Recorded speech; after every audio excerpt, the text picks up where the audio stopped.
வாருங்கள் தமிழ் சினிமா ரசிக நெஞ்சங்களே, இன்றைக்கி நாம் பார்க்க போகிற இன்ட்ரெஸ்டிங்கான வீடியோ எதை பற்றி அப்படின்னா, திருமணத்திற்கு முன்பே கர்ப்பமான நடிகைகள். பாப்பா கொஞ்சம் அமைதியார். இதில் யார் யாருன்னு பார்த்தீங்கன்னா, எமி ஜாக்சன் நம்பர் 1 மதராசப்பட்டினம் படத்தின் மூலமாக தமிழ் சினிமாவில் அறிமுகமானார். பின்னர் விஜயின் தெறி, தனுஷுடன் தங்கமகன் உள்ளிட்ட பல படங்களில் நடித்து வந்தார் எமி ஜாக்சன். தனது நீண்ட நாள் காதலரான ஜார்ஜ் என்பவருடன் லிவிங் டுகெதர் ரிலேஷன்ஷிப்பில் வாழ்ந்து வந்த நிலையில் திருமணத்திற்கு முன்பே கர்ப்பமானார். பின்பு இருவருக்கும் நிச்சயார்த்தம் நடந்தது. ஆமாம், இணைந்தார்களா பிரிந்தார்களா?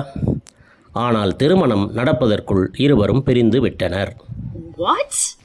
நம்பர் 2 யார்? செந்தூர பூவே, அடேங்க அப்பா என்ன அழகு! நடிகை ஸ்ரீதேவி தாங்க.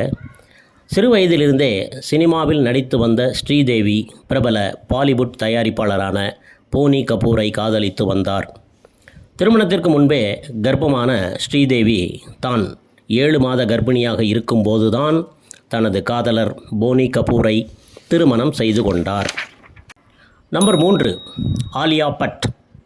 பாலிவுட் திரையுலகின் முன்னணி நடிகையாக வலம் வரும் ஆலியா பட் பிரபல பாலிவுட் நடிகரான ரன்வீர் கபூரை காதலித்து திருமணம் செய்து கொண்டார்.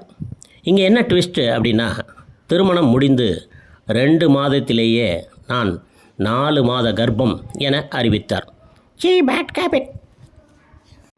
பாப்பா கொஞ்சம் பொறுமையாக இருங்க, குறுக்க வராதிங்க.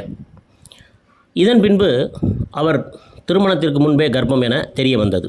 அப்போ எவனும் லவ் பண்ணலை. ஷபா, எல்லாரும் இதே வேலையாக தான் அலைஞ்சிருக்கிறாங்க.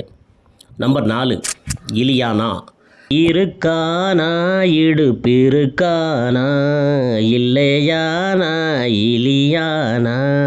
அப்படிப்பட்ட இலியானா கோலிவுட் முதல் பாலிவுட் வரை பிரபலமாக வந்தவர் நடிகை இலியானா. தனது காதலன் மைக்கேல் என்பவருடன் லிவிங் டுகெதர் ரிலேஷன்ஷிப்பில் வாழ்ந்து வந்தார். கடந்த 2022ஆம் ஆண்டு தான் கர்ப்பமாக இருப்பதாக அறிவித்தார். இதன் பின்பு தனது காதலனை கரம் பிடித்தாரா? நல்ல வேலைங்க, கரம் பிடித்து விட்டார். அடுத்தது யார்? நம்பர் 5 அமலா பால். தமிழ் சினிமாவில் மிகவும் பிரபலமான நடிகையருள் ஒருவரான அமலா பால். இவரின் முதல் திருமணம் விவாகரத்தில் முடிந்தது. பின்பு தனது காதலன் ஜெகத் தேசாய் என்பவரை கடந்த ஆண்டு திருமணம் செய்து கொண்டார். இவர் திருமணத்திற்கு முன்பே 2 மாத கர்ப்பிணி. ரொம்ப கமெண்ட் அடிங்க இதெல்லாம். இதுக்கு உங்கள் ஒப்பீனியன் என்ன? கமெண்ட்டில் சொல்லுங்கள். மேலும் நம்ம வீடியோ பிடிச்சிருந்தா சப்ஸ்கிரைப் பண்ணி வச்சுக்கோங்க.